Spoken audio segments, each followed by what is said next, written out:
Natatayong testigo si dating Police Colonel Royina Garma sa paglilitis ng International Criminal Court kay dating Pangulong Rodrigo Duterte.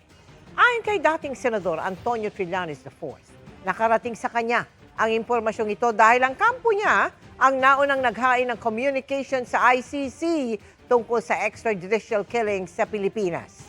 Hindi pa tiyak kung tungkol saan ang magiging testimonya ni Garma. Pero ibinunyag noon ni Garma sa Quad Committee hearing ng Kamara ang umano'y pagpapatupad ng Davao Model sa patayan at reward system para sa drug war nang ipatupad ito nationwide.